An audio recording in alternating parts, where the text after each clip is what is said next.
감사합니다. 실전 사주풀이 팔자의 핵심을 읽어보는 시간입니다. 자, 우선 명조가 금명입니다. 임술년, 정미월, 정미일, 정미시.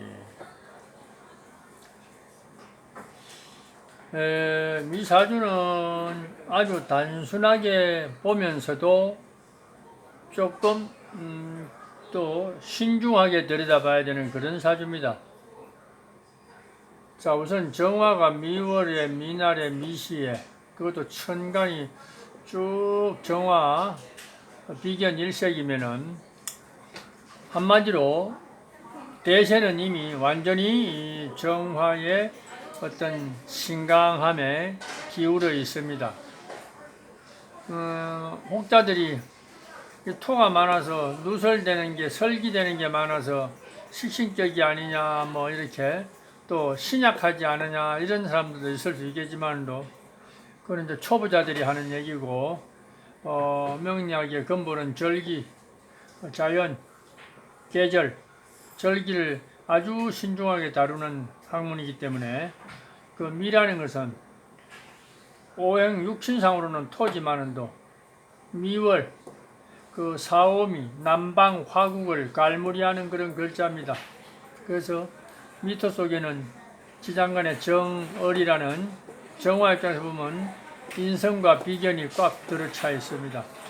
그래서 엄토 자체는 우리가 원래 본디 섭토라고 하지만 진짜 섭토는 축토나 진토가 되고 미토나 술토는 다 조토니까 한마디로 그 명리 이론 중에 12운성이라고 거기서는 화토동법을 취하고 있는데, 저 개인적으로는 뭐 화토동법이 100% 되는 것은 있을 수가 없는 일이죠. 화는 화고 토는 토죠. 그러나 상황에 따라서는 또 화토가 동일하게 취급되는 경우도 있습니다. 그래서 화토동법의 의미도 12운성의 어떤 그 논리 중에 하나의 좀 특별한, 또 한마디 유심히 들여다보고 또 일정 부분 취해 볼 만한 그런 어떤 의미는 있습니다. 그래서 또 특히 4, 5, 2월의 미토는 뭐 정화와 동일하게 취급해도 상관없습니다. 그러나 100% 동일하지는 않다. 어디까지나 토는 토다 이렇게 봅니다. 그래서 이 명조는 미토라는 글자가 막 화기를 뺏어오는 글자가 아니라 화와 같이 노는 글자다 이렇게 보면 됩니다. 그래서 일명 뭐 음간에서 정미는 또 양인이라고 해서 상당히 정미, 그 일주 정미 하나만 가지고도 상당히 그 웬만한 그 뭐 수운을 만나도 꼿꼿이 버티고 흔들리지 않는 그런 속성이 있습니다. 그래서 이 미라는 글자가 정화와는 일맥상통하는 글자에도 해당이 됩니다.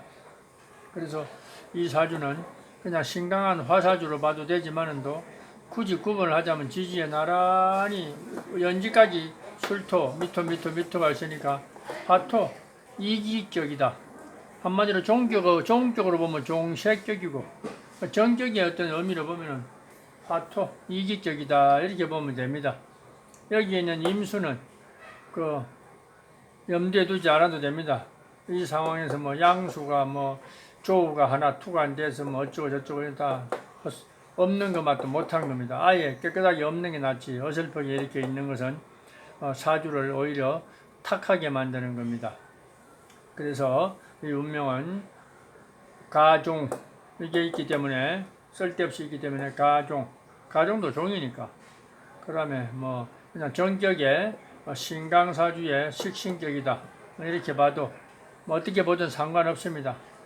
그 취용법에서 시신, 즉 꼭 필요한 용신, 기쁠 희자 희용은, 이 운명은 크게 보면 대성적인 차원에서는 우리가 항상 음양의 조율이 우선이니까 금수가 용신이라고 하는데, 금은 용신이 됩니다. 이런 금은 다 용신이 되지만도 이 수는 조우로서는 금수 용신이 되지만도 수는 이 화기가 대단히 강한 이런 또 이렇게 보면 어떻게 보면 이 정도 되면은 이거는 뭐 불가마라고 봅니다. 불가마 완전히 불을 완전히 강하게 지펴놓은 불가마의 불이다 이렇게 보면 됩니다. 이런 경우 수가 와서 조우는 필요하지만 수가 와서 어설프게 와가지고 조우 역할을 하기가 어렵습니다. 오히려 불가마에 물을 부었다는 도자기로 하면 쪼개져 버립니다. 폭발합니다. 그래서 어설프게 물이 오는 것은 용납하기 어렵다. 그래서 섭토가 오는 게 차라리 낫다. 그러지 않을 바에는 대세가 이미 화토로 기울어 있으면서도 화가 주체가 되니까 목생화 인성이 와서 미중의 얼목 이쪽 인성이 와서 목생화를 해도 무난하게 오히려 어설프게 수운이 오는 것보다 더 낫습니다.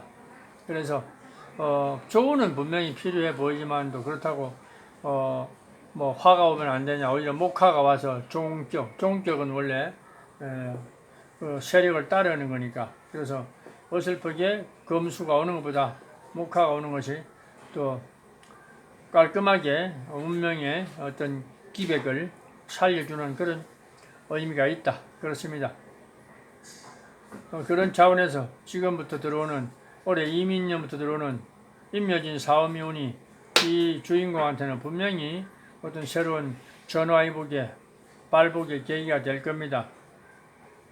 그래서 여기서 이제 딜레마가 생기는데 조율하니까 금수가 와야 되는데 왜 화토를 중요하게 다루느냐. 중요하게 다루는 게 아니라 대세는 화토에 있습니다. 화토. 그래서 목화운이 오게 되면은 이것은 토라도 이거는 화나 진배 없는 그런 토이기 때문에 목화운이 오면은 일맥상통하는 겁니다. 종격에 부합하는 운입니다. 어설프게 금수가 오는 것보다 낫다. 이런 차원에서 임묘진 사오미 22년부터 27년까지 이어지는 그 운에서는 상당히 뭔가 또 새로운 도약의 전기가 분명히 될 것입니다. 이 양반은. 그러나 천간에서 오는 임계 이런 것들은 좀 껄끄러운 면이 있습니다. 그래서 물론 다행인 것은 올해 내년 임묘 지지가 어떤 물을 흡수해서 목의 운이라서 목생화로 연결되기 때문에 어떤 새로운 문서운이 들어오고 또 이 주인공이 또 새로운 어떤 전문성을 바탕으로 한 그런 사업을 지금 계획하고 있는 중이다 이렇게 보면 됩니다. 물론 사주가 선천적으로 재성이 뛰어나거나 재주를 부리는 그런 사주가 아닙니다.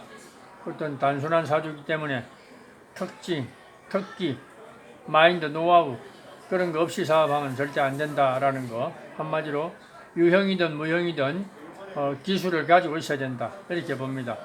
다행히 식신을 쭉 깔아서 그런지 그래도 또 먹거리와 관련된 그런 어떤 사업을 구상하고 있다 이렇게 보면 됩니다. 이런 명조는 분명히 말씀드리지만 단순하게 이론대로 봐도 가능하지만도 실제 그렇게 호락호락한 명조가 아닙니다.